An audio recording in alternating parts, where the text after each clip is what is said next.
The elevator doors were closing when Elena Rodriguez heard the commotion from the lobby. She was already running late for her interview at Sterling Dynamics, the most prestigious tech company in downtown Seattle. But something made her jam her hand between the closing doors. "Wait, please hold the elevator." I'd love to know which corner of the globe you're watching from. And if this story speaks to you, make sure to subscribe. Tomorrow's video is one you absolutely can't miss. An elderly man was struggling with his walker, clearly having difficulty navigating the crowded lobby. Behind him, a woman in an expensive suit was tapping her foot impatiently, checking her diamond-encrusted watch. "Excuse me, sir, but this elevator is reserved for executives only," the woman announced loudly. "You'll need to use the service elevator around the corner." Elena's jaw dropped. The man looked to be in his 70s, wearing a simple cardigan and worn leather shoes. He was clearly someone's grandfather, not a threat to anyone's precious elevator space. "Ma'am, there's plenty of room for everyone," Elena said, stepping out to help the elderly gentleman. "Sir, here, let me help you." The woman, her name tag read Victoria Sterling, VP of Operations, rolled her eyes dramatically. "Do you have any idea who I am? I don't have time for this bleeding heart nonsense. Security!" "I know exactly who you are," Elena replied calmly, steadying the man's arm as he shuffled into the elevator.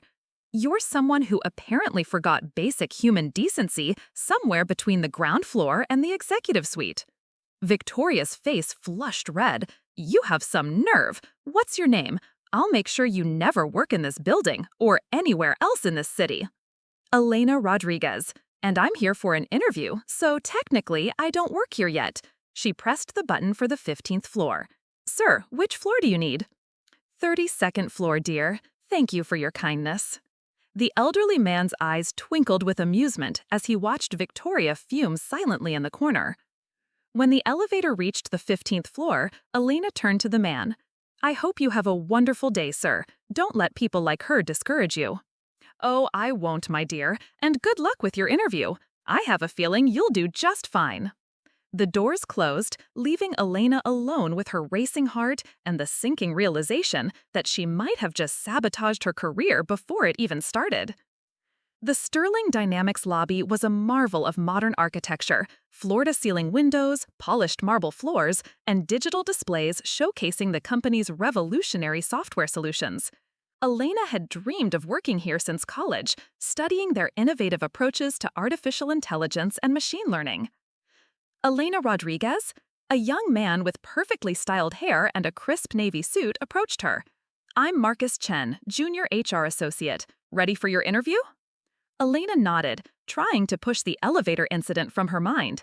She followed Marcus through a maze of glass offices and open workspaces where employees in trendy casual wear typed furiously on state-of-the-art equipment. "Just so you know," Marcus whispered as they walked, "Victoria Sterling is one of the interviewers today. She's particular about company culture." Elena's stomach dropped. Of course she was. The conference room was intimidating, a massive table surrounded by leather chairs, with 3 people already seated. Victoria Sterling sat at the head of the table, her expression glacial. Next to her was a middle-aged man in a rumpled shirt who looked like he'd rather be anywhere else, and a younger woman frantically taking notes. "Ms. Rodriguez, I trust you had an interesting journey to the 15th floor?" "I did, thank you. Very enlightening." "Indeed. Tell me, what makes you think you're qualified for our senior software developer position? Your resume shows you've been working at smaller companies for the past 3 years." Elena had prepared for this question, but Victoria's hostile tone made it clear this wasn't going to be a normal interview.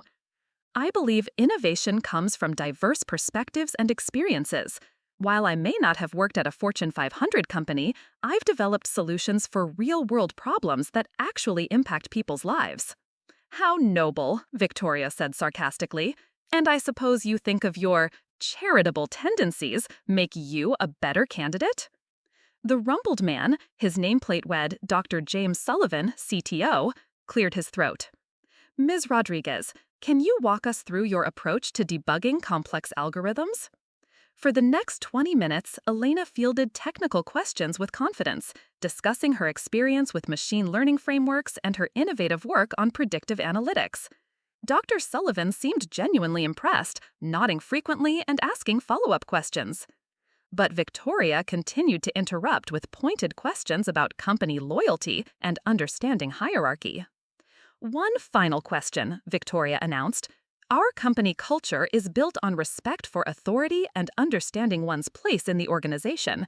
How do you plan to fit into that structure? Elena took a deep breath. She could give the safe answer, the one that would smooth things over and maybe save her chances. Or she could be honest. I believe respect is earned, not demanded. True leadership inspires people to be their best selves, not intimidate them into compliance. If Sterling Dynamics values innovation and excellence, then it should also value the courage to speak up when something isn't right. Victoria's smile was razor sharp. How refreshing! Well, Miss Rodriguez, we'll be in touch. As Elena gathered her portfolio, Dr. Sullivan caught her eye and nodded, almost imperceptibly. The note-taking woman, Sarah Kim, according to her nameplate, offered a small, encouraging smile. Elena left the building certain she'd blown her chance, but strangely, she didn't regret it. 3 days later, her phone rang with a number she didn't recognize. Ms. Rodriguez, this is Sarah Kim from Sterling Dynamics. Mr. Sterling would like to meet with you personally. Are you available tomorrow at 2 p.m.? Elena's heart raced. Mr. Sterling? I thought Victoria Sterling was. Oh no, Mr. Alexander Sterling is our CEO and founder. He specifically requested to meet with you. Did he say why? Sarah's voice carried a hint of amusement. He mentioned something about wanting to thank someone who helped his father with an elevator. Elena nearly dropped the phone. The elderly man with the walker, that was Alexander Sterling's father? Ms. Rodriguez, are you there? Yes, sorry. Yes, I'll be there at 2 p.m. Wonderful. Oh, and Miss Rodriguez, Mr. Sterling asked me to tell you that his father hasn't stopped talking about the kind young woman who stood up for him. He's quite excited to meet you. Elena hung up, her mind reeling.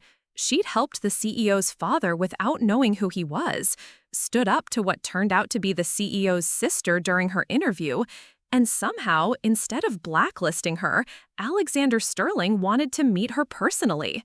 Maybe sometimes doing the right thing did pay off after all.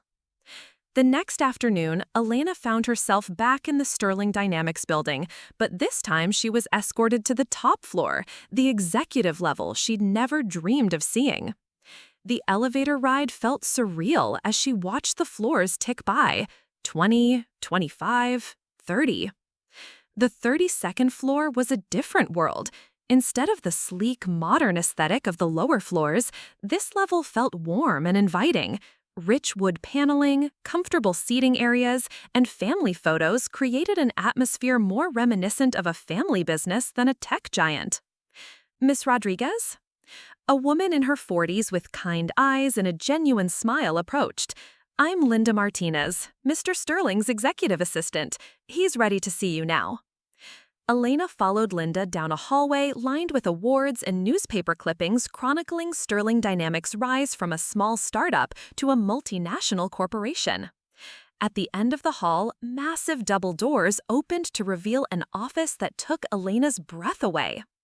Floor-to-ceiling windows offered a panoramic view of Seattle's skyline, but what caught Elena's attention was the man rising from behind an antique mahogany desk. Alexander Sterling was nothing like what she'd expected. Instead of the typical tech CEO uniform of jeans and a hoodie, he wore a well-tailored charcoal suit. He was probably in his early 40s, with laugh lines around intelligent brown eyes and an easy smile that immediately put her at ease. Miss Rodriguez, thank you for coming. Please, have a seat. He gestured to a comfortable seating area near the windows, rather than the formal chairs in front of his desk. Can Linda get you anything? Coffee? Water? A lot of love and effort went into bringing this story to life. If you're enjoying it, we'd be so grateful if you'd subscribe to our channel. Now, back to where we left off. I'm fine, thank you. Elena settled into the plush armchair, trying to reconcile this warm, approachable man with the intimidating reputation of Sterling Dynamics CEO. Alexander sat across from her, and Elena was surprised to see genuine gratitude in his expression. I have to start by thanking you for your kindness to my father the other day. Harold, that's my dad, he's been in a wheelchair or using a walker since his stroke 2 years ago. It's been challenging for him to navigate a world that isn't always accessible or patient. He seemed like a lovely man. I was happy to help. Happy to help, Alexander repeated with a chuckle, even when it meant standing up to my sister and potentially destroying your career prospects? Elena felt heat rise in her cheeks. I didn't know Victoria was your sister, or that your father was, well, your father. I just saw someone who needed help and someone else who was being needlessly cruel. And that, Alexander said, leaning forward slightly, is exactly why I wanted to meet you. Alexander Sterling studied Elena's face carefully before continuing. You know, most people who meet my father either don't see him at all, he becomes invisible to them, or they see him as a burden. You saw him as a person worth defending. Elena shifted uncomfortably under his intense gaze. Mr. Sterling, I appreciate the sentiment, but I'm not sure why this warrants a personal meeting. Surely you have more important things. Please, call me Alex. And actually, this is exactly the kind of thing I should be focusing on. He stood and walked to the windows, gazing out at the city below. Sterling Dynamics has grown beyond my wildest dreams, but somewhere along the way, we've lost something essential. We've become the kind of place where people feel comfortable being cruel to a man with a walker. With respect, sir, Alex, that was one person. Your sister might not represent your entire company culture. Alexander's laugh was rueful. You'd be surprised. Victoria has been with the company for 8 years, and she's shaped a lot of our management practices. She believes in what she calls efficiency through hierarchy. Results-driven, no nonsense, cut through the emotional noise to get things done. And you disagree with that approach? I'm starting to. He turned back to her. My father built this company on the principle that technology should serve humanity, not the other way around. But lately, I wonder if we've forgotten the humanity part. A flutter of hope mixed with confusion. Are you offering me the job? I'm offering you something better. I want you to help me figure out what's wrong with this place and how to fix it. Consider it a special project. You'd report directly to me with access to every department and the authority to observe, question, and recommend changes. That sounds like corporate consulting, not software development. It's both. You'd be developing solutions, just not the kind that run on servers. Alexander returned to his seat. Elena, I've read your work on predictive analytics for social services. You created an algorithm that helped homeless shelters anticipate needs and allocate resources more effectively. That's exactly the kind of innovative thinking we need here. Elena's mind raced. This was far beyond anything she'd imagined when she'd applied for the developer position. What about Victoria? She made it pretty clear that I'm not welcome here. Victoria is brilliant at operational efficiency, but she's not the only voice that matters. In fact, your philosophical differences might be exactly what we need to challenge our assumptions. Before Elena could respond, Alexander's office door burst open. Victoria Sterling strode in without knocking, her heels clicking sharply against the hardwood floor. Alex, we need to discuss the quarterly projections. She stopped abruptly when she saw Elena. What is she doing here? Victoria, meet our newest team member. Elena will be working on a special initiative to improve our workplace culture and employee satisfaction. Victoria's perfectly applied makeup couldn't hide the flush of anger that crept up her neck. You hired her after the disrespectful display she put on during her interview? I hired her because of that display, Alexander said calmly. Elena showed integrity and courage, qualities we should value, not punish. Integrity? Victoria's voice rose an octave. She was insubordinate and presumptuous. She doesn't understand how businesses work, how hierarchies function. You can't just… Victoria? Alexander's tone carried a warning. Elena starts Monday. I'd appreciate your cooperation in helping her understand our current processes so she can identify areas for improvement. Elena watched the siblings face off, feeling like she'd stumbled into the middle of a long-running family conflict. Victoria's jaw was tight with controlled fury, while Alexander maintained an infuriatingly calm demeanor. "Fine," Victoria said finally, "but don't expect me to coddle her when she realizes the real world doesn't operate on feelings and good intentions." After Victoria stormed out, Elena looked at Alexander with concern. "I don't want to cause problems between you and your sister." "You're not causing anything that wasn't already there," he assured her. "Victoria and I have different visions for this company's future. Maybe it's time to see which approach actually works better." Elena left the meeting with a generous salary offer, a flexible start date, and a growing sense that she'd just walked into something much more complicated than a job. Over the weekend, she researched Sterling Dynamics more thoroughly. The company had indeed started as a small family business. Alexander and his late wife had founded it 12 years ago, focusing on accessibility software for disabled users. After his wife's death in a car accident 5 years ago, Victoria had joined the company and helped expand it into broader markets: corporate software, data analytics, artificial intelligence. The growth had been remarkable, but Elena noticed something interesting in the employee reviews on various job sites. The older reviews, from the company's early years, praised the family atmosphere, the meaningful work, and the sense of purpose. The more recent reviews were mixed. High ratings for salary and benefits, but complaints about toxic management, unrealistic expectations, and losing sight of the mission. Elena spent Sunday evening crafting a preliminary plan for her first week. She wanted to observe different departments, conduct informal interviews with employees at various levels, and understand the current culture before making any recommendations. Monday morning arrived with typical Seattle drizzle. Elena took the bus to avoid the stress of downtown parking, using the commute time to review the organizational chart Alexander's assistant had sent her. Sterling Dynamics employed over 800 people across 5 floors of their downtown building, with departments ranging from software development to sales to customer support. Linda Martinez met her in the lobby with a warm smile and a visitor's badge that read Special Projects Consultant. "Alex thought you might want to start with a tour of the different departments. He's in meetings until this afternoon, but he wanted me to introduce you to some key people." Their first stop was the software development department, where Elena felt immediately at home among the multiple monitors, whiteboards covered in code snippets, and the gentle hum of servers. The department head, Dr. James Sullivan, the rumpled man from her interview, greeted her with genuine enthusiasm. "Elena, excellent to have you aboard. Alex mentioned you'll be looking at our workplace culture.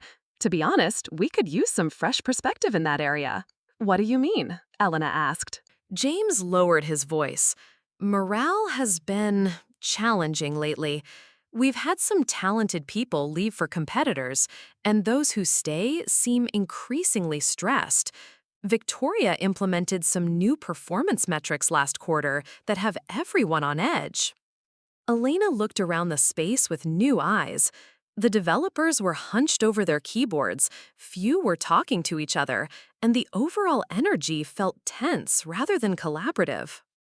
"Would you mind if I spent some time here this week, just observing and maybe chatting with people informally?" "Please do. Just be aware that some people might be hesitant to speak openly. There's been a lot of emphasis lately on maintaining professional discretion and staying focused on deliverables." The tour continued through customer support, where Elena noticed similar patterns: employees who seemed competent but stressed, minimal casual interaction, and a general atmosphere of people keeping their heads down and focusing solely on their tasks. It wasn't until they reached the sales floor that Elena encountered a dramatically different energy. The space buzzed with conversation, collaboration, and what appeared to be genuine camaraderie among team members. "This is our star department," Linda explained. "They've exceeded targets for 6 consecutive quarters." Elena met the sales director, Rachel Kim, a confident woman in her 30s who seemed to genuinely enjoy her work and her team. "We've been lucky to maintain a lot of autonomy," Rachel explained when Elena asked about the positive atmosphere. "Victoria has mostly let us operate the way we always have, since our numbers are strong. I think the key is that we still remember we're trying to help our clients solve real problems, not just hit quotas. As they talked, Elena noticed Victoria Sterling approaching from across the floor. Rachel's expression subtly shifted. Not fearful, exactly, but more guarded. Rachel, I need the Morrison Industries proposal revised by end of day. The client wants to see more aggressive pricing, and I want 3 additional implementation timeline options. Of course, I'll have Jamie work on the pricing adjustments and coordinate with development on the timeline options. No, I want you to handle it personally. We can't afford any miscommunication on an account this size. Alina watched Rachel's jaw tighten almost imperceptibly. Understood, I'll prioritize it. After Victoria moved on, Rachel's smile returned, but Elena could see the strain underneath. Happens sometimes, Rachel said with forced lightness. Big accounts require extra attention to detail. But Elena had noticed something that Victoria apparently hadn't. The Morrison Industries proposal was already sitting on Rachel's desk, marked with detailed revisions and pricing calculations. Rachel had been working on exactly what Victoria demanded, but Victoria hadn't bothered to check before issuing her directive. As the day progressed, Elena began to see a pattern emerging. Victoria's management style seemed to assume incompetence until proven otherwise, while simultaneously making it difficult for people to prove their competence. She noticed employees second-guessing themselves, asking for permission for tasks they were clearly qualified to handle, and avoiding any initiative that might be construed as overstepping boundaries. By contrast, the departments with the highest employee satisfaction seemed to be those where middle managers had found ways to shield their teams from Victoria's direct involvement. Elena was taking notes in the break room when she overheard 2 junior developers talking in hushed tones. I'm telling you, Marcus is leaving too. That's 3 senior developers this month. Can you blame him? Remember when Victoria made him rewrite the entire authentication module because she didn't understand how the security protocols worked?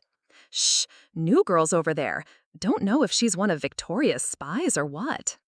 Elena looked up to find both developers staring at her nervously.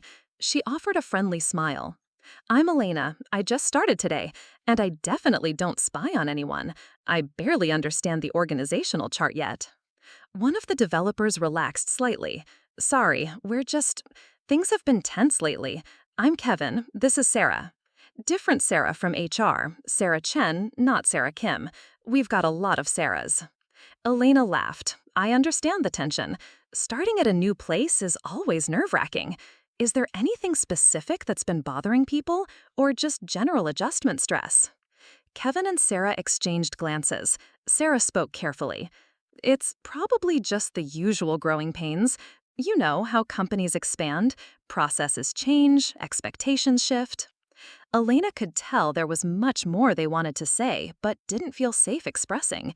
She made a mental note to find ways to create more informal, confidential opportunities for people to share their honest experiences.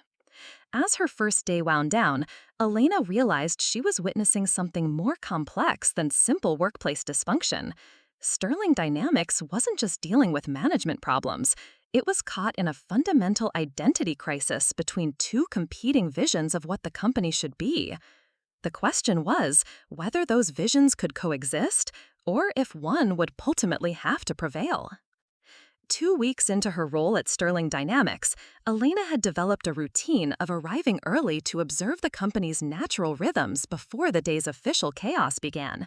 This particular Tuesday morning, she was reviewing her notes in the break room next door when she overheard a heated phone conversation from Victoria's office next door. No, I don't care what Alexander thinks about the timeline. The board meeting is in 6 weeks, and I need those quarterly projections to show consistent growth. Find a way to make the numbers work. Look, David, I've been patient with your department's excuses, but patience doesn't impress investors. Either you find $2.3 million in cost savings by Friday, or I'll find someone who can. The conversation ended abruptly, followed by the sharp sound of a phone being slammed down. Elena made a mental note to check in with David Morrison, the head of operations, later that morning. Her attention was interrupted when Marcus Chen appeared in the doorway, looking unusually frazzled. "Elena, thank God you're here early. We have a situation." "What kind of situation?" "The kind where 3 of our biggest clients received emails last night suggesting their data might not be secure with us." Elena's blood ran cold. "What? From who?" "That's the problem. The emails came from our own system using our official templates, but nobody in customer service or account management sent them." Elena followed Marcus to the customer service floor, where she found Rachel Kim frantically working her phone while several customer service representatives typed urgent responses. "Rachel, what's the damage?" Elena asked. Rachel looked up with exhausted eyes. "Barton Industries wants to review their entire contract. Phoenix Medical is demanding an emergency security audit. And Morrison Industries, the account Victoria was so concerned about, is threatening to pull out entirely." "Do we know what exactly the email said?" Marcus handed Elena a printed copy. The message was professionally written, but devastating in its implications. "Dear valued client, as part of our commitment to transparency, we wanted to inform you of recent internal security assessments that have identified potential vulnerabilities in our data protection protocols. While we have no evidence of any breach, we recommend reviewing your data sharing agreements with Sterling Dynamics to ensure your information remains protected.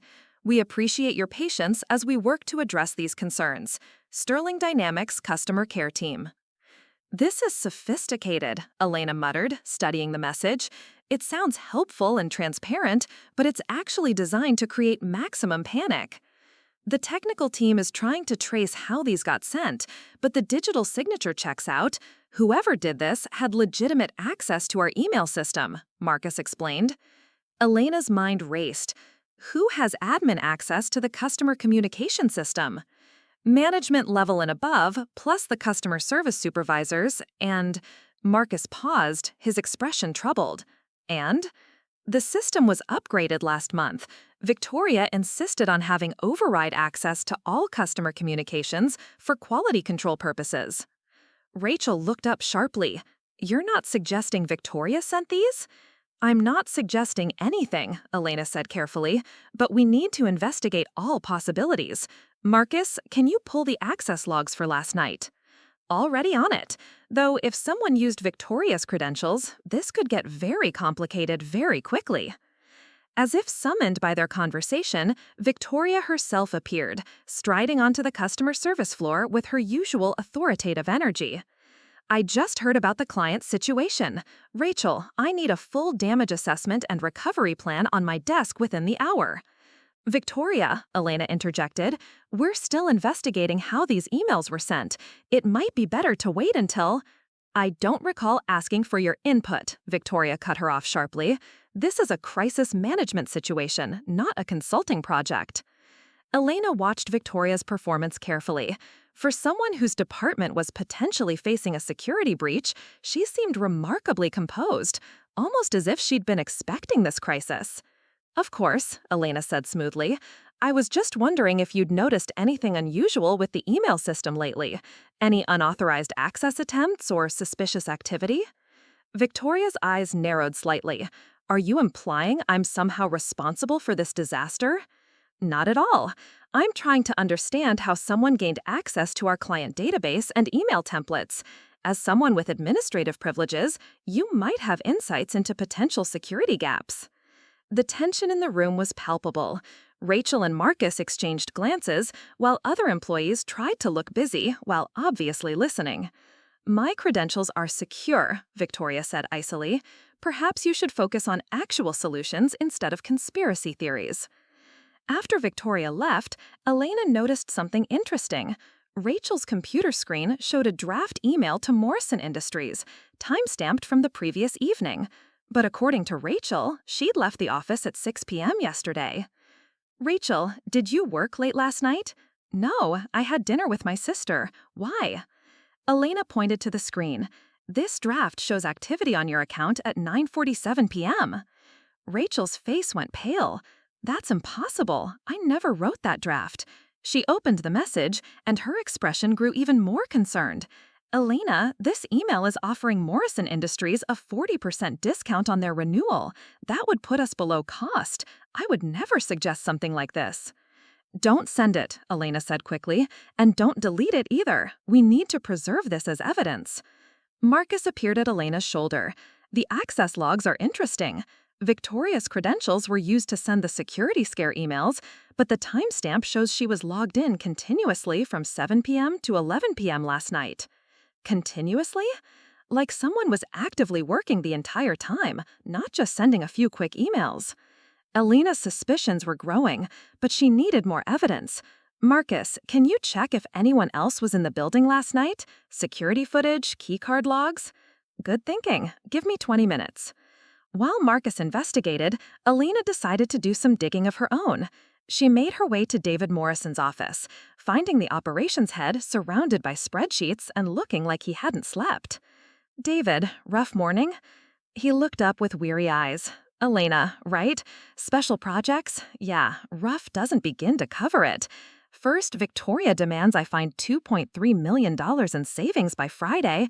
Now we've got this client security panic eating into our damage control budget. $2.3 million is a significant number. What kind of savings is she looking for? David rubbed his temples. Staff reductions mostly.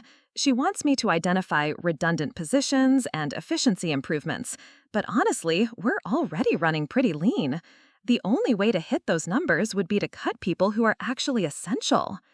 Has she given you specific targets, departments, or individuals? That's the strange part. She's been very interested in the compensation costs for the development team. Specifically, she asked about the salaries of people who've been here longer than 5 years, the ones with the highest pay scales and best benefits. Elena felt a chill. People like Dr. Sullivan? Exactly. And Marcus and Sarah Chen and about a dozen others who remember how things used to be around here. The implications were becoming clearer. If Victoria could create enough operational chaos and client dissatisfaction, she could justify major restructuring, eliminating the employees most likely to resist her vision for the company. Elena's phone buzzed with a text from Marcus. Security footage, very interesting. Meet me in conference room C. Elena found Marcus hunched over a laptop, reviewing grainy security footage. Look at this, he said, pointing to the screen. Yesterday evening, 8:15 p.m., that's Victoria entering the building. Elena watched Victoria swipe her keycard and enter the lobby. Okay, so she was here. That doesn't prove. Wait for it. Marcus fast-forwarded the footage. Here's 8:47 p.m. On screen, Elena watched Victoria exit the building, get into her car, and drive away. But the computer logs show continuous activity on her account until 11 p.m., Elena said slowly. Exactly. Someone else was using her credentials while she was gone. Marcus switched to another camera angle.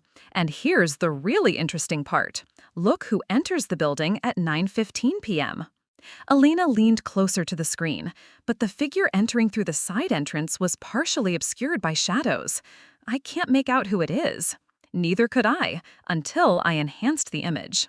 Marcus clicked to a clearer frame. Meet our mysterious late-night visitor. Elena's jaw dropped. The person entering the building was someone she'd never suspected. Linda Martinez, Alexander's trusted executive assistant. Linda? But why would she? I did some more digging, Marcus said grimly. Linda has been with the company for 8 years, but her employment history before Sterling Dynamics is interesting. She worked for Hartwell Consulting for 3 years. Should that name mean something to me? Hartwell Consulting is owned by Victoria's ex-husband, Jonathan Hartwell. They specialize in corporate restructuring and hostile takeovers. Elena's mind reeled as the pieces began falling into place. You think Linda is working for Victoria? I think Linda has been Victoria's inside source from the beginning. She has access to Alexander's calendar, his emails, and his strategic planning documents. She would know exactly when and how to create maximum disruption. Elena stared at the frozen image of Linda on the screen. The woman who had welcomed her so warmly, who had seemed like Alexander's loyal right hand, was potentially sabotaging the company from within. We need to tell Alexander, Elena said. With what proof? Security footage of his most trusted employee working late? Computer logs that could have a dozen innocent explanations? Marcus was right. They had suspicions and circumstantial evidence, but nothing concrete enough to convince Alexander that the woman who had supported him through his wife's death and the company's growth was actually betraying him. Then we need to catch her in the act, Elena said. If Linda is feeding information to Victoria, there has to be a pattern. Regular meetings, phone calls, document transfers. Or, Marcus said slowly, we could set a trap. Elena looked at him sharply. What kind of trap? We create false information, something only Linda would have access to, and see if Victoria acts on it. It was risky, but Elena was beginning to realize that Sterling Dynamics was fighting for its soul, and the battle lines were more complex than she'd initially understood. This wasn't just about different management philosophies. It was about a systematic campaign to transform the company into something entirely different. Okay, Elena said, let's set a trap, but we need to be very careful. If we're wrong about Linda, we could destroy an innocent person's career. And if we're right, Marcus finished, then we're up against people who have been planning this for a long time. Elena nodded grimly. The web of deception was larger and more sophisticated than she'd imagined, and she was beginning to understand that her role at Sterling Dynamics was about much more than improving workplace culture. She was caught in the middle of a war for the company's future, and the enemy had been inside the gates all along. Elena spent the weekend crafting the perfect trap. The bait needed to be irresistible, information that would be too valuable for Victoria to ignore, but specific enough that they could trace any leaked intelligence back to Linda Martinez. Monday morning, Elena arrived at Alexander's office with a carefully prepared proposal. I've been analyzing our client retention data, she began, spreading fabricated reports across his desk. I think I've identified a pattern that could revolutionize how we approach contract renewals. Alexander leaned forward, genuinely interested. What kind of pattern? It's all about timing. Companies are most vulnerable to switching providers during their budget planning cycles. If we can identify which clients are entering their fiscal planning periods, we could preemptively offer customized retention packages. Elena had spent hours creating convincing charts and graphs, all pointing to a fictional Project Phoenix, a strategic initiative to target 3 specific clients with exclusive early renewal offers. The key, Elena continued, is maintaining absolute confidentiality. If competitors catch wind of our retention strategy, they could undercut our offers or target the same clients. This is impressive work, Elena. When do you think we could implement this? I'd like to start with a pilot program. Morrison Industries, Barton Industries, and Phoenix Medical. All 3 are entering their budget cycles in the next month. We could offer them exclusive 5-year contracts with graduated pricing structures. Alexander nodded enthusiastically. Let's do it. Linda, can you set up meetings with all 3 clients for this week? Elena watched Linda's reaction carefully. The executive assistant took detailed notes, asking about timing, pricing parameters, and confidentiality requirements. If Linda was absent, this would simply be another project. If she was feeding information to Victoria, Project Phoenix would soon find its way to the wrong hands. I'll need detailed financial projections for each client, Linda said. Should I coordinate with David Morrison's team? Actually, Elena interjected, let's keep this between the 3 of us for now. Alexander, I'll have comprehensive proposals ready by Wednesday. We want to move fast before anyone else identify these opportunities.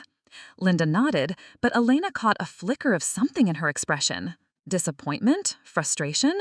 It was gone too quickly to be certain.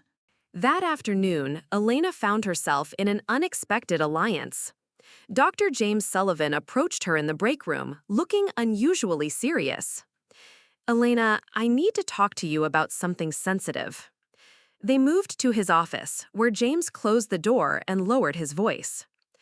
I've been thinking about our conversation last week, about morale and the departures from our department. I think there's something more systematic going on. What do you mean? James pulled up a spreadsheet on his computer. Look at this pattern. Every developer who's left in the past 6 months received a negative performance review in the month before their departure. But here's the thing, I never wrote those reviews. Elena studied the data. Someone else wrote performance reviews for your team members? The reviews exist in the HR system with my digital signature, but I have no memory of writing them. When I asked HR about it, they said Victoria had implemented a new management efficiency protocol where department heads could delegate certain administrative tasks. To whom? That's just it. I never delegated anything, but someone with administrative access has been creating negative reviews, performance improvement plans, and disciplinary warnings for my best developers. Elena felt the pieces clicking together. James, who would have access to the HR system with the ability to create documents under your signature? Victoria, obviously, HR management. And James paused, realization dawning on his face. Anyone with executive administrative privileges, like Linda. Elena's phone buzzed with a text from Marcus. Emergency, conference room C, now. Elena found Marcus pacing frantically, surrounded by printouts and laptop screens. Elena, we have a problem. 3 major problems, actually. What happened? First, Morrison Industries just called Rachel. They want to meet tomorrow to discuss new market opportunities that came to their attention. They specifically mentioned exploring partnerships with companies that understand their evolving security requirements. Elena's stomach dropped. Someone leaked Project Phoenix? It gets worse. Barton Industries received an anonymous tip that Sterling Dynamics is planning to raise prices significantly across all contracts. They're now demanding immediate renegotiation of their current deal. And the third problem? Marcus gestured to his laptop screen.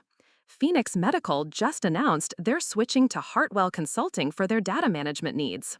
The press release went out an hour ago. Elena stared at the screen in disbelief. Hartwell Consulting? Victoria's ex-husband's company? The same. But here's the really damning part. The Phoenix Medical press release mentions inside intelligence about Sterling Dynamics' operational instabilities as a factor in their decision. Elena sank into a chair. Their trap had worked too well. Linda had indeed leaked the information, but instead of simply passing it to Victoria, the intelligence had gone directly to Jonathan Hartwell, who had used it to steal their client. There's more, Marcus said grimly. I traced the communication patterns. Linda has been having regular phone calls with Jonathan Hartwell for the past 3 months. Not just quick conversations, hour-long strategy sessions, always after Alexander leaves for the day. Before Elena could respond, the conference room door burst open. Victoria strode in with Linda close behind, both wearing expressions of barely contained fury. What exactly do you think you're doing? Victoria demanded. Elena stood slowly, her mind racing. I'm not sure what you mean. Don't play games with me. You've been conducting unauthorized investigations, accessing confidential personnel files, and spreading paranoid conspiracy theories about loyal employees. Linda stepped forward, her usual warm demeanor replaced by cold professionalism. Alexander is very disappointed, Elena. When he hired you to improve workplace culture, he didn't expect you to create a climate of suspicion and distrust. Where is Alexander? Elena asked. Emergency board meeting, Victoria replied smoothly. Seems we've had some significant client defections that require immediate damage control. Elena felt the trap closing around her. Convenient timing. Indeed, which is why the board has asked me to handle this situation personally. Victoria placed a formal document on the conference table. Elena Rodriguez, you're terminated for cause, effective immediately. Violation of confidentiality agreements, unauthorized access to sensitive information, and conduct detrimental to company operations. Marcus stepped forward. You can't fire her. She reports directly to Alexander. Alexander is no longer making personnel decisions, Victoria said with satisfaction. As of this morning's emergency board meeting, I've been granted full operational authority during this crisis period. Elena picked up the termination document, scanning the legal language. It was comprehensive, professionally prepared, and clearly written well before today's events. You've been planning this for weeks, Elena realized. I've been preparing for the possibility that Alexander's judgment might be compromised by personal sentiment, Victoria corrected. Today's client disasters simply proved that his leadership is putting the entire company at risk. Linda moved to Marcus's computer and began efficiently shutting down his access. Marcus, you'll need to turn in your security badge and company equipment. Your employment is also terminated, effective immediately. On what grounds? Marcus demanded. Corporate espionage, unauthorized surveillance of employees, and conspiracy to damage company relationships, Victoria recited. The legal department will be in touch about potential criminal charges. Elena watched Linda work with professional efficiency and suddenly understood the full scope of what they'd been up against. This wasn't improvised damage control. It was the execution of a carefully orchestrated plan. The client losses were intentional, Elena said. You needed a crisis to justify taking control. Victoria's smile was razor sharp. I needed to demonstrate that Alexander's approach, emotional decision-making, prioritizing feelings over results, hiring unqualified consultants based on personal sentiment, is destroying this company. And the board believed you? The board saw 3 major clients leave in 2 days, watched our stock price drop 8%, and received detailed reports about security breaches and internal investigations creating chaos. They made the only rational choice. Linda finished her work and turned to Elena with an expression of false sympathy. I'm sorry it came to this, Elena. You seem like a genuinely nice person, but you never understood how businesses really work. Elena looked at Linda, the woman who had welcomed her warmly, who had seemed like Alexander's loyal supporter, who had played her role perfectly for months or possibly years. How long have you been working with Victoria? I've been working for the future of Sterling Dynamics since the day I was hired, Linda replied. Alexander is a dreamer, but dreamers don't build sustainable businesses. They build companies that collapse under the weight of their own idealism. As security guards appeared to escort Elena and Marcus from the building, Elena caught sight of Rachel Kim through the glass walls of the sales department. Rachel was on the phone, gesturing frantically, clearly trying to salvage what remained of their client relationships. What about the employees who actually care about this company? Elena asked as they walked toward the elevators. They'll adapt, Victoria said dismissively, or they'll find other jobs. Either way, Sterling Dynamics will become the efficient, profitable organization it was always meant to be. As the elevator doors closed, Elena realized she'd underestimated not just the complexity of Victoria's plan, but the depths of the deception. This wasn't a hostile takeover. It was a surgical transformation designed to preserve the company's external success while gutting everything that made it meaningful. Outside the building, Marcus turned to Elena with determination. So, what now? Elena looked up at the towering Sterling Dynamics building, thinking about Alexander trapped in a board meeting, about Harold Sterling who believed in kindness and dignity, about all the employees who were about to discover that their workplace had fundamentally changed. Now we fight back, Elena said, but we're going to need help. What Elena didn't yet realize was that Victoria's victory was more complete than she'd imagined. The board meeting hadn't just granted Victoria operational authority, it had also initiated formal proceedings to remove Alexander from his position as CEO. And Harold Sterling, the man whose kindness had started Elena's journey at Sterling Dynamics, was about to receive some very disturbing news about his son's company. Elena sat in a downtown coffee shop across from Sterling Dynamics, watching employees stream out of the building at the end of what she knew had been a devastating day. Her phone had been buzzing constantly with calls from former colleagues, each sharing pieces of the chaos unfolding inside. Rachel Kim slid into the seat across from her, looking exhausted. It's worse than we thought, Elena. Victoria called an all-hands meeting this afternoon. She announced immediate operational restructuring starting tomorrow. How bad? 30% staff reduction. All development projects older than 6 months are being terminated. And she's bringing in external consultants to evaluate remaining personnel for cultural fit. Elena's coffee had gone cold as she processed the magnitude of Victoria's victory. What about Alexander? That's the strangest part. Nobody's seen him since the board meeting. His office is locked, and Linda says he's taking time to process the transition. Marcus appeared at their table, having just arrived from his own intelligence gathering mission. I've got news. Alexander isn't processing anything. He's been completely locked out.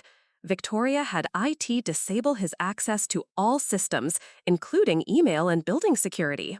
She can't do that to the company founder, Rachel protested. She can if the board grants her emergency powers, Marcus replied grimly. And according to my legal contact, that's exactly what happened. Victoria convinced them that Alexander's emotional instability was putting the company at risk.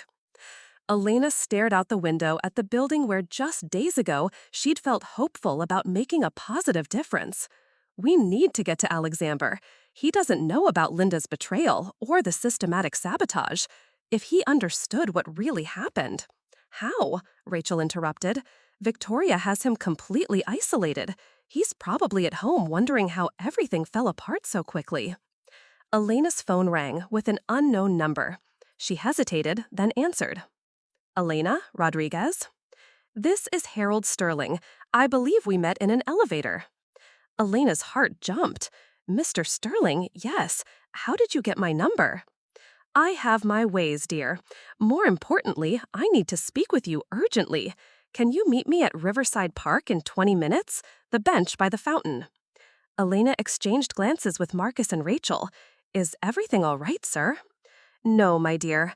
Everything is very much not all right, but I think you might be the key to fixing it. Riverside Park was nearly empty on the gray October evening. Elena found Harold Sterling sitting on the designated bench, wrapped in a thick coat and looking far more alert than his age might suggest. Mr. Sterling, what's happening? Is Alexander okay? Harold's eyes were sharp with intelligence and barely contained anger. My son is at home, convinced he's failed as a leader and destroyed his late wife's legacy.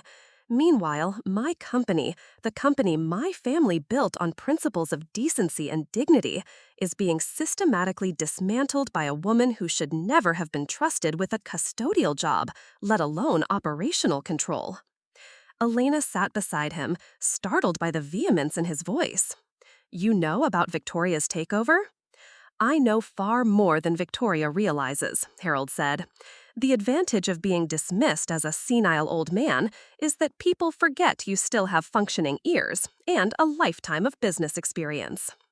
Harold pulled out a tablet, surprisingly modern for someone his age, and showed Elena a series of documents. Financial records, email communications, phone logs. I've been investigating my own company for the past 3 months, ever since I noticed some irregularities in our quarterly reports. Elena scanned the documents, her expertise in data analysis immediately recognizing the patterns. These show systematic financial manipulation. Victoria's been inflating certain costs while hiding others to make Alexander's management look ineffective. Precisely. And look at this. Harold swiped to another document. Linda Martinez's employment history. Her previous job at Hartwell Consulting wasn't just a coincidence. She was specifically placed at Sterling Dynamics as part of a long-term acquisition strategy. Elena's mind raced as she absorbed the implications. This was never about improving the company or different management philosophies. This was corporate espionage leading to a hostile takeover. Bingo. Jonathan Hardwell has been trying to acquire Sterling Dynamics for 2 years. When Derwent practice offers failed, he devised this strategy. Plant an inside agent, systematically undermine operations, create financial instability, then have Victoria positioned to save the company by selling it to Hartwell Consulting at a fraction of its real value. Elena stared at the evidence, feeling sick. The board doesn't know? The board knows what Victoria wants them to know. Financial projections showing declining performance, client defection reports, security breach assessments, all carefully crafted to support her narrative. But you have proof of the real situation. Why haven't you shown Alexander? Harold's expression darkened. Because Victoria has convinced the board that I'm suffering from dementia, any evidence I present gets dismissed as the confused ramblings of an old man who doesn't understand modern business. Elena understood the elegant cruelty of Victoria's plan. Harold was the one person with both the authority and knowledge to expose her schemes, but she'd systematically undermined her credibility. What can we do? We need someone the board will listen to, someone with credibility, expertise, and no obvious bias. Harold looked at Elena meaningfully. Someone like the data analyst who originally uncovered these patterns. But I've been fired. Victoria painted me as a paranoid conspiracy theorist. Which is why we're going to prove that your paranoid conspiracy theories were actually accurate financial analysis. Harold opened another file on his tablet. I've been working with an old friend, Margaret Chen, former SEC investigator, now a private consultant. She's been analyzing Victoria's financial manipulations and Linda's communications patterns. Elena saw Margaret approaching across the park, a sharp-eyed woman in her 50s who moved with the confidence of someone accustomed to uncovering complex frauds. Miss Rodriguez, Margaret said, settling onto the bench, Harold's told me about your work. Impressive analysis for someone who wasn't even looking for financial crime. You think this constitutes fraud? I think this constitutes multiple felonies, Margaret replied bluntly. Securities fraud, wire fraud, conspiracy to commit corporate theft. Victoria and Linda have been running a sophisticated criminal enterprise. Margaret pulled out her own tablet, showing Elena detailed financial analyses. Look at this pattern. Every time a client reported satisfaction or positive feedback, Linda would create a corresponding negative incident report. System glitches during client presentations, mysteriously lost proposals, security concerns that materialized just before contract renewals. She was manufacturing reasons for client dissatisfaction, Elena realized, while simultaneously ensuring that Jonathan Hartwell's company was perfectly positioned to swoop in with solutions. It's actually quite brilliant, in a completely illegal way. Harold leaned forward. The emergency board meeting tomorrow morning will finalize the sale to Hartwell Consulting. We have less than 12 hours to stop this. Elena felt the weight of responsibility settling on her shoulders. What's the plan? Margaret smiled grimly. We're going to crash their party. The board meeting is scheduled for 9 a.m. At 8:45, Harold will present evidence that demands immediate investigation before any sale proceeds. But you said the board won't listen to Harold. They will when he's accompanied by an SEC consultant and backed by documented proof of criminal activity, Margaret said. Federal investigators tend to get people's attention. Plus, Harold added with satisfaction, I may be old, but I'm not powerless. I still own 43% of Sterling Dynamics stock. Victoria's been so focused on operational control, she forgot about ownership control. Elena's phone buzzed with an urgent text from Rachel. Emergency. Victoria just fired Dr. Sullivan, 3 more senior developers, and the entire customer service management team. People are panicking. We need to move faster, Elena said, showing them the message. She's eliminating anyone who might question what's happening. Margaret nodded. Expected behavior. She's creating fait accompli. By the time anyone can object, there won't be anyone left to object. Harold stood slowly, his determination evident despite his physical frailty. Then we end this tomorrow morning. Elena, are you prepared to testify about what you discovered? Elena thought about Alexander, isolated and believing he'd failed, about the employees losing their jobs for Victoria's profit, about the company's mission of using technology to help people being perverted into a scheme for personal enrichment. I'm ready. As they parted ways, Elena realized that tomorrow's confrontation would determine not just the fate of Sterling Dynamics, but whether justice would prevail over carefully orchestrated deception. Back at her apartment, Elena spent the night reviewing evidence and preparing her presentation. At 2 a.m., her phone rang. Elena? It was Alexander's voice, strained and exhausted. Alexander, are you okay? We've been trying to reach you. I've been locked out of everything. Alexander, I think I've lost the company. Everything Sarah and I built, everything we dreamed of, It's gone. Alexander's heart broke hearing the defeat in his voice. Sarah must have been his late wife. Alexander, listen to me carefully. You haven't lost anything. You've been the victim of a sophisticated criminal conspiracy.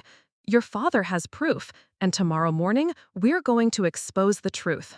There was silence on the line. Alexander, what are you talking about? Victoria and Linda have been working with Jonathan Hartwell to steal Sterling Dynamics.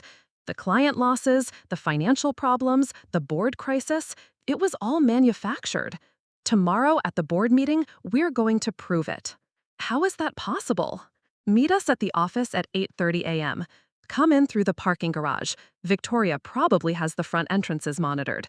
And, Alexander, bring any documentation you have about the company's original mission and values. We're not just saving Sterling Dynamics, we're taking it back. After hanging up, Elena sat in her dark apartment, looking out at the city lights. Tomorrow would determine whether Sterling Dynamics remains true to its founding principles or become another casualty of corporate greed. But for the first time since her termination, Elena felt genuinely hopeful. The truth was powerful, and tomorrow morning, the truth was going to set them all free. The Sterling Dynamics boardroom had never felt more charged with tension. At exactly 8:45 a.m., Harold Sterling entered the room using his walker, flanked by Elena Rodriguez and Margaret Chen. The board members, 7 distinguished business leaders who thought they were attending a routine approval meeting, looked up in confusion. Victoria Sterling sat at the head of the conference table, her expression shifting from surprise to barely controlled fury. Linda Martinez stood behind her, tablet in hand, looking like she'd seen a ghost. "Harold, what is the meaning of this interruption?" demanded board chairman Robert Hayes. "We're about to finalize critical business decisions." "You're about to finalize the theft of my family's company," Harold replied, his voice carrying more authority than anyone in the room had heard from him in months. "And I have federal evidence to prove it." Margaret Chen stepped forward, presenting her credentials. "I'm Margaret Chen, former SEC investigator. I'm here to present evidence of securities fraud, wire fraud, and conspiracy to commit corporate theft involving multiple members of Sterling Dynamics management."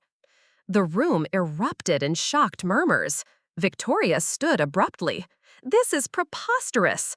Harold, you're clearly confused. These wild accusations are supported by documented proof," Elena interrupted, connecting her laptop to the conference room display. "Ladies and gentlemen, what you're about to see is evidence of a systematic criminal conspiracy spanning 2 years. Elena's first slide showed communication logs between Linda Martinez and Jonathan Hartwell. Linda Martinez has been feeding confidential information to Hartwell Consulting since her first week of employment. These phone records show over 200 hours of calls, always after business hours, always coinciding with major company decisions. Board member Janet Williams leaned forward. "Linda, is this true?" Linda's composure finally cracked. This is all taken out of context. Mr. Hartwell was providing consulting advice during a difficult transition period." "Transition to what?" Margaret asked sharply. "To steal the company?" Elena clicked to the next slide, financial manipulations that Victoria had hidden from the board. Victoria Sterling systematically falsified expense reports, created fake security incidents, and manufactured client dissatisfaction to justify selling Sterling Dynamics at 60% below market value. "This is ridiculous," Victoria protested, but her voice lacked its usual confidence. "These are routine operational adjustments during a challenging market period." Harold spoke up, his voice cutting through the boardroom like a blade. "Victoria, show them the Morrison Industries contract." Victoria's face went pale. "What contract?" "The one you negotiated last week, offering them a 40% discount on services, knowing they would refuse, and providing justification for claiming client dissatisfaction. The one that Linda documented in her communications with Jonathan Hartwell as Phase 3 of client alienation." Elena displayed the contract on screen. The room fell silent as board members read the deliberately sabotaged terms. Robert Hayes looked stunned. Victoria, this contract would lose us money on every deliverable. Why would you propose this? Because, Margaret Chen interjected, the goal was never to retain Morrison Industries. The goal was to create justification for claiming that Sterling Dynamics was failing under Alexander's leadership. Alexander Sterling chose that moment to enter the boardroom. His appearance shocked everyone. He looked like he hadn't slept in days, but his eyes blazed with determination. Alexander, Robert Hayes said carefully, we weren't expecting you. I'm sure you weren't, Alexander replied, just like you weren't expecting to learn that the financial crisis justifying my removal was entirely fabricated by my own sister. Victoria stood to face her brother. Alexander, you're emotionally compromised. You can't see that your idealistic management style was destroying everything we built. We didn't build anything together, Victoria. You spent 2 years systematically destroying what Sarah and I created. Alexander's voice carried a pain that went beyond business betrayal. You used our employees as pawns, violated our clients' trust, and corrupted everything this company stood for. Elena advanced to her final presentation slide, a comprehensive timeline showing how each crisis had been manufactured. Board members, every major incident that justified today's sale can be traced to deliberate sabotage. The client security emails, the fake performance reviews, the financial projections, all of it was designed to create artificial justification for a below-market sale to Hartwell Consulting. Margaret Chen stepped forward with legal documents.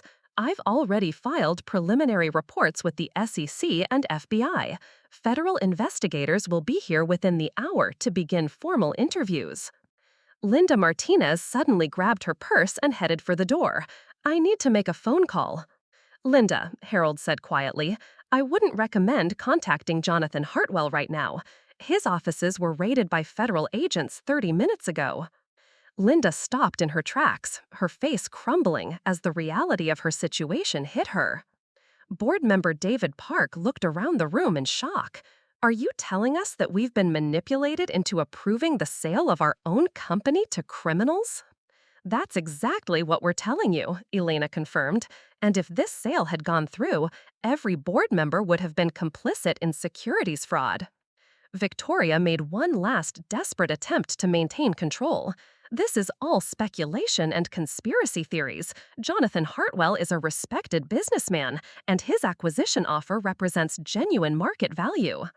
Margaret Chen opened her briefcase and pulled out federal investigation documents. Mr. Hartwell is currently in federal custody on charges of corporate espionage, securities fraud, and conspiracy. The fight went out of Victoria all at once. She sank into her chair, finally understanding that her elaborate scheme had completely unraveled. Robert Hayes turned to Alexander with obvious relief. Alexander, on behalf of the board, I want to apologize. We were clearly provided with manipulated information that led us to make inappropriate decisions. What matters now is moving forward, Alexander replied. This company has been through trauma, but the foundation is still strong. Elena felt a surge of admiration for Alexander's grace under pressure. Even after being betrayed by his sister and nearly losing everything, his focus remained on healing and rebuilding. The first order of business, Harold announced, is restoring proper leadership. I move to reinstate Alexander Sterling as CEO with full operational authority. Seconded, said Janet Williams. The vote was unanimous. Alexander's first decision as reinstated CEO was addressing the human cost of Victoria's schemes. Elena, I want you back as our Chief Culture Officer, a permanent position with the authority to ensure this never happens again. What about all the employees Victoria fired? Alexander asked. We're reinstating everyone who wants to return, with full back pay and a formal apology, Alexander said firmly. And we're implementing new oversight structures to prevent any single person from having the power to manipulate our operations. As federal agents arrived to arrest Victoria and Linda, Elena watched the two women who had nearly destroyed Sterling Dynamics being led away in handcuffs. There was no satisfaction in it, only sadness for the damage they'd caused, and relief that it was over. 6 months later, Elena stood in the same conference room, but the atmosphere couldn't have been more different. The quarterly board meeting was celebrating record profits, restored client relationships, and the highest employee satisfaction scores in company history. Dr. James Sullivan had been promoted to Chief Technology Officer. Marcus Chen was leading a new cybersecurity initiative. Rachel Kim had been named Vice President of Client Relations. The employees who had been fired during Victoria's purge had not only returned, but thrived in the renewed culture of trust and innovation. The most significant change, Elena reported to the board, isn't in our processes or policies. It's in our people. When employees feel valued and trusted, they do extraordinary work. Harold Sterling, now officially Chairman Emeritus, smiled from his seat at the table. It's remarkable what people can accomplish when they're not afraid of being betrayed by their own leadership. Alexander had transformed too. The weight of self-doubt and defeat had been replaced by a deeper wisdom and stronger commitment to the company's founding principles. He'd also started a foundation in his late wife's name, focused on using technology to solve social problems. You know, Alexander said to Elena after the meeting, I never properly thanked you for what you did. You saved more than just a company. You saved the idea that businesses can be force for good in the world. Elena smiled, thinking back to that first day in the elevator when she'd simply helped an elderly man who needed assistance. I just did what felt right. Sometimes that's enough. Sometimes, Alexander agreed, that's everything. As Elena walked through the Sterling Dynamics offices that evening, she saw employees collaborating freely, sharing ideas without fear, and working on projects that genuinely excited them. The company was now developing accessibility software for disabled users, returning to its roots while expanding its mission. Victoria Sterling was serving a 5-year federal sentence for securities fraud. Linda Martinez had received 3 years and was cooperating with investigators to uncover other corporate espionage schemes. Jonathan Hartwell's consulting firm had been dissolved, its assets seized to compensate the companies he'd defrauded. But the real victory wasn't in the punishment of the wrongdoers. It was in the transformation of Sterling Dynamics into everything it had always been meant to be. A place where innovation flourished, where people were valued, and where technology served humanity rather than the other way around. Elena's office now overlooked the same elevator bank where her journey had begun. Sometimes she would see new employees helping each other, choosing kindness over convenience, standing up for what was right, even when it might cost them. And she would remember that sometimes the most profound changes begin with the simplest choice: to see other people as worth defending, worth protecting, worth fighting for. That was the real lesson of Sterling Dynamics. Not that good people always win, but that when good people choose to act with courage and conviction, they can transform entire worlds. The company Harold Sterling had built on principles of dignity and innovation was stronger than ever, protected by people who understood that true success could never be built on the foundation of others' suffering. Elena Rodriguez, who had started as a job applicant hoping to make a small difference, had discovered that sometimes small acts of kindness ripple outward in ways that change everything. Looking for more? We've got 2 amazing stories right on screen. If this one touched you, these are absolutely worth your time. Click to watch them now. And hey, subscribe and hit that bell to never miss our latest uploads.